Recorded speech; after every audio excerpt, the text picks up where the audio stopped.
The Dazhu rock carvings are a collection of statues and religious carvings from China and a UNESCO World Heritage Site located in the Dazhu district, Chengdu, China.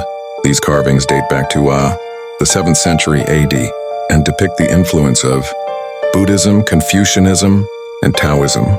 Some of them are found in temples and caves carved into the rock in traditional Chinese Buddhist style, while many others take the form of stone reliefs carved on exposed rock surfaces. The site was officially listed as a UNESCO World Heritage Site in 1999.